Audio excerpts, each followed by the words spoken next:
Baik, perkenalkan nama saya Widya Reta Safitri dan pada video kali ini saya akan menjelaskan terkait Project Technical Test Data Engineer yaitu membangun pipeline di Apache Airflow mulai dari arsitektur pipeline secara singkat, lalu bagaimana menjalankan kode menggunakan Docker Compose dan penjelasan bagaimana kode bisa berjalan di Airflow.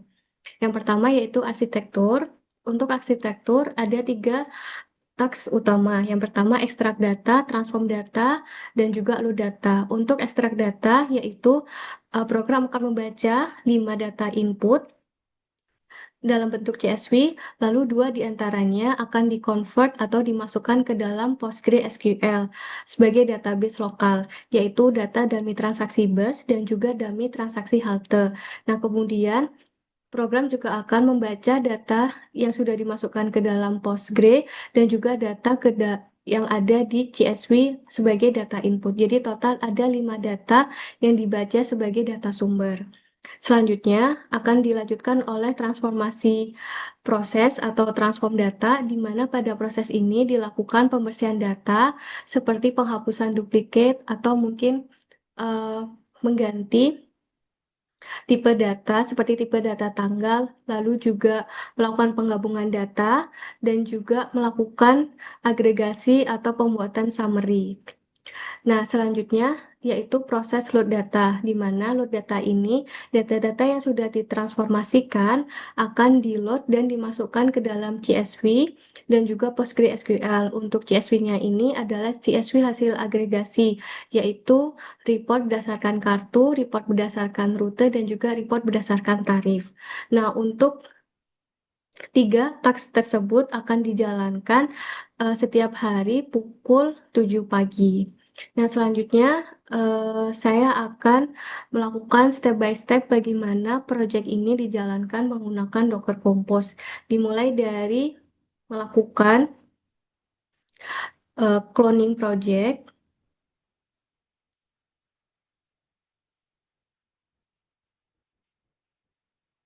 lalu masuk ke repositorinya.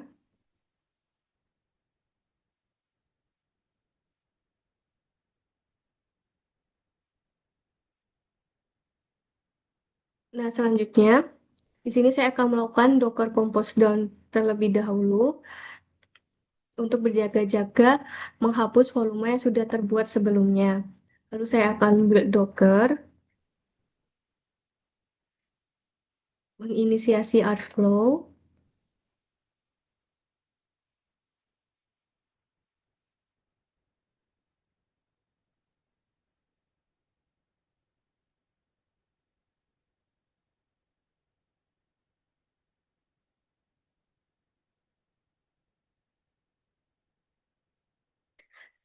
Setelah inisiasi Airflow berhasil, selanjutnya yaitu menjalankan Airflow atau start Airflow-nya menggunakan Docker Compose Up. Setelah semuanya started dan running, bisa dilihat pada localhost 8080, namun ini memerlukan beberapa waktu untuk si Airflow-nya menampilkan user interface dari Airflow website.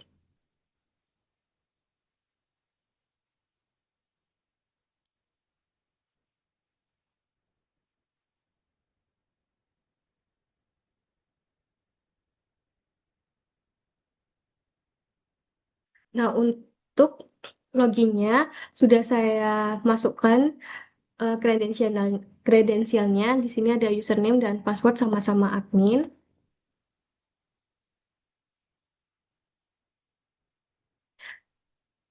Nah, sekarang berhasil masuk ke dalam user interface Airflow-nya. Di sini bisa terlihat ada satu folder atau satu task DAG, yaitu ETL Transaction Data DAG. Nah, sebelum masuk atau menjalankan ETL tersebut, perlu untuk setting up PostgreSQL koneksinya. Bisa ke admin, lalu ke connection, lalu mencari Postgre default karena buat project ini saya menggunakan default connection untuk Postgre-nya. dan kita set semuanya airflow sesuai sama yang apa saya tulis di dalam README MD dan juga sesuai dengan apa yang sudah di setup pada Docker Compose YAML. Nah, di sini bisa dilihat ada di Postgres service, ada Postgres user, password, dan juga DB, semuanya value-nya Airflow. Lalu, untuk ekstra kita perlu menghapus kurung kurawal dan membiarkan ekstranya tetap kosong. Lalu save, dan bisa masuk ke DAX, lalu masuk ke ETL transaksi data DAX ini.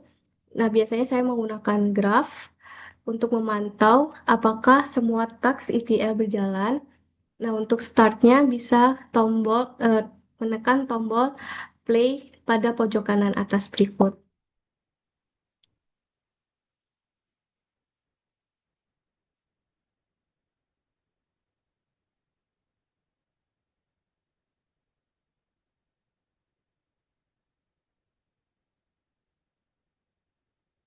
Nah, di sini task dijalankan dua kali, namun yang pertama gagal, dan yang kedua berhasil. Untuk yang gagal, untuk memastikan ini berhasil, bisa mulai dari yang gagal, lalu untuk clear task, untuk dimulai lagi tasknya.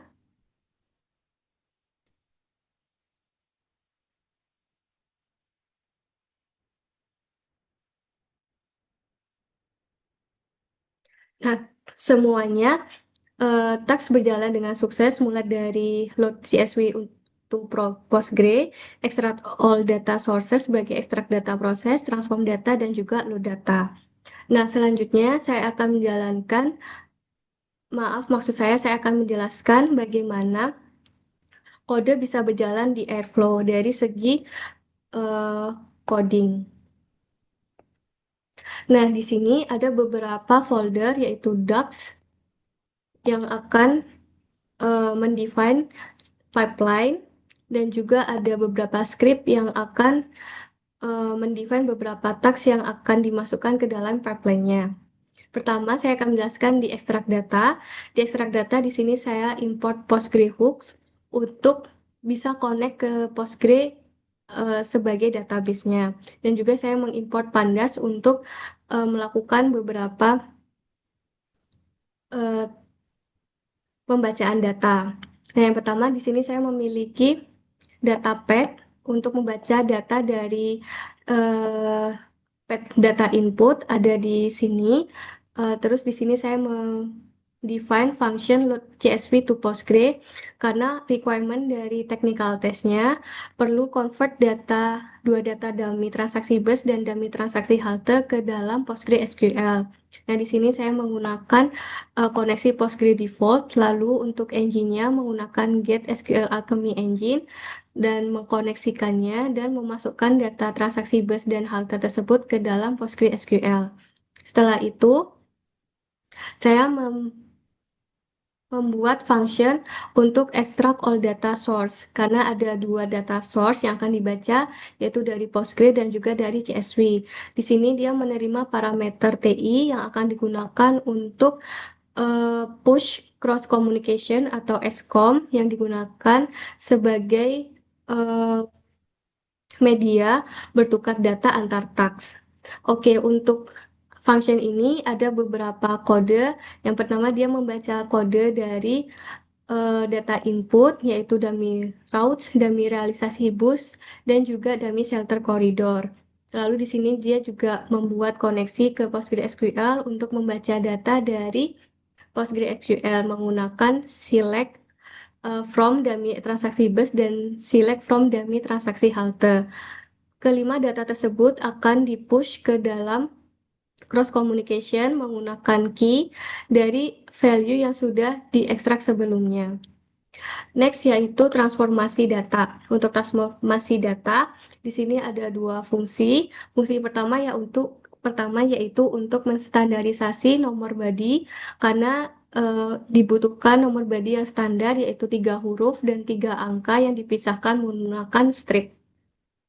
Untuk function transform data sendiri, di sini dia membaca data transaksi dan halte dan bus dari cross communication dengan key, transaksi bus dan transaksi halte. Lalu digabungkan kedua data tersebut. Nah, untuk proses transformasi data yang paling penting adalah pembersihan data. Di sini ada proses untuk menghapus data yang duplicate, lalu ada juga menstandarisasi nomor body dengan memanggil function yang sudah di-define sebelumnya yang di-apply ke dalam field nomor body var. Lalu juga pembuatan kolom tanggal bantuan yang mengconvert kolom waktu transaksi dari date time menjadi date dan juga membuat kolom bantuan is pelanggan. Jika status var-nya memiliki value S, maka akan diisi satu dan selain itu akan diisi kosong. Dan juga membuat kolom bantuan amount yang berkaca dari var integer. Selanjutnya, program akan membaca data dari cross communication untuk data roots dan juga data realisasi. Untuk data realisasi ini juga di-apply bus body nomornya menggunakan standarisasi nomor body. Terus data tersebut akan di-match dari data transaksi dan data realisasi tersebut untuk mendapatkan rute lengkap dari setiap transaksi. Nah, ketika data gabungan dummy transaksi bus dan dummy transaksi halte sudah di enrich menggunakan data rute yang lengkap, maka data tersebut akan di-push ke dalam cross communication sebagai data fact transaction. Lalu pembuatan agregasi sebagai data output yaitu agregasi by card, by tarif dan juga by route yang membaca data dari DF. Nah, untuk setiap data agregasi tersebut juga akan di-push ke dalam cross communication menggunakan ti.xcom. Next yaitu proses load data. Untuk load data sendiri, masing-masing akan membaca data dari cross communication yang kemudian data tersebut akan dibuatlah CSV-nya sebagai data output atau report, lalu juga data-data tersebut akan dimasukkan ke dalam PostgreSQL. Nah, untuk script-script sendiri tersebut masih terpisah dan akan digabungkan ke dalam ETL transaction data duck Python. Nah, di sini eh, kita maksud saya mendefine lokal time zone karena berada di Indonesia yaitu Asia Jakarta, lalu mendefinisikan DAC-nya, di sini ada DAC ID, start date-nya mulai kapan, untuk schedulernya ini akan dijalankan setiap hari pukul 7 pagi, lalu untuk DAC-nya ada 5 task yaitu start, load CSV, extract all, transform, load data, dan juga N-nya yang masing-masing akan dijalankan secara berurutan berdasarkan kode tersebut start, load CSV, extract all, transform, load, dan juga N. Nah, di sini untuk memanggil file-file dari script maka eh, perlu untuk import data atau function-function tersebut dari extract data tersebut. Cukup sekian penjelasan dari saya terkait proyek technical test ini. Saya cukupkan. Terima kasih.